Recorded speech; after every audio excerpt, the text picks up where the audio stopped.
Hello guys, welcome to my another video.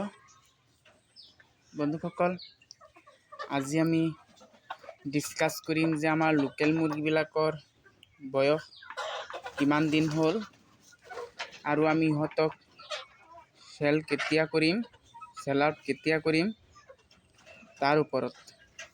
তো বন্ধুসকল, আমাৰ মুৰ্গীবিলাক দেখা পাইছে। এই মুৰ্গীবিলাকৰ বয়স আজি আপোনাৰ ক'বলৈ গ'লে 81 ডেজ কমপ্লিট হ'ব, অৰ্থাৎ 81 ডেজ হৈ যাব।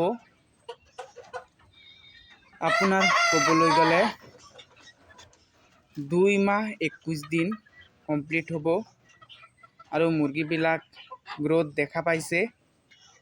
মতা কুকুৰা আছে, মাইকী কুকুৰা আছে, এই দুয়োটা মিলাই আছে। মতা কুকুৰাবোৰ অলপ ডাঙৰ বেছি হৈছে, কিন্তু মাইকী কুকুৰাবোৰ তুলনামূলকভাৱে অলপ সৰু, কিন্তু প্ৰব্লেম নাই। আৰু 8-9 দিনত আপোনাৰ মুৰ্গীবিলাক প্ৰপাৰলি ৱেইট আহি যাব। যিমানখিনি আহিব লাগিব এইখিনি আহি যাব। এই 8-9 দিনত বৃদ্ধি পাই যাব।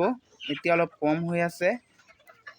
আমাৰ টোটেল মুৰ্গী মানে একদম 0 দিনৰ পৰা পুহি কেনে একদম বিক্ৰী কৰালৈকে কিমান টকা খৰচ হৈছে তাৰ ওপৰত আমি যেতিয়া মুৰ্গীবিলাক সেল কৰিবলৈ ধৰিম তেতিয়া আমি আপোনালোকক ভিডিঅ' দি যাম, সেইটো কথা পাতিম, ডিসকাস কৰিম। কিন্তু আজি আমি আমাৰ মুৰ্গীবিলাকৰ গ্ৰোথৰ ওপৰত কথা পাতিম দুই এটা।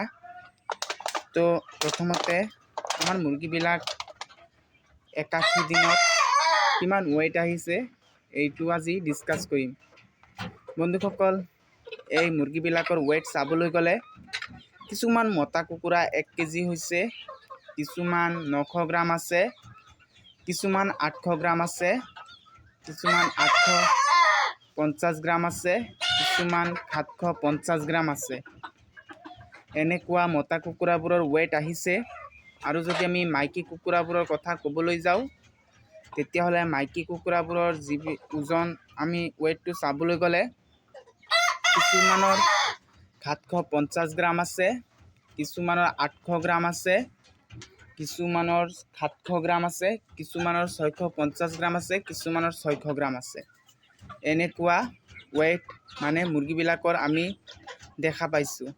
তো বন্ধুসকল, মুৰ্গীবিলাকৰ এই লোকেল মুৰ্গীবিলাকৰ 81 নম্বৰ দিনত ৱেইটটো ঠিক আছে নে নাই আপোনালোকে যদি জানে তেনেহ'লে কমেণ্ট কৰি জনাই দিব। আৰু আমি দানা কিমান খালে, মেডিচিন কিমান খালে তাৰ ওপৰত আমি নেক্সট ভিডিঅ'ত ডিসকাস কৰিম। আৰু বিক্ৰীৰ যেতিয়া সেল আউট কৰিবলৈ ধৰোঁ তেতিয়া আপোনাৰ মুৰ্গীবিলাক মানে কিমান খৰচ হৈছে, কষ্টিং কিমান আহিছে তাৰ ওপৰত ভিডিঅ' বনাম। বন্ধুসকল, যদি আমি গাঁৱে ভূঞে দুই এটাকৈ মুৰ্গী বিক্ৰী কৰিবলৈ ধৰিছোঁ, 1-2জন মানুহ আহিলে আমি মুৰ্গীবিলাক দিওঁ তেখেতে খাবলৈ। আৰু আমি 400 টকা কিলো কৰি দি আছোঁ মুৰ্গীবিলাক।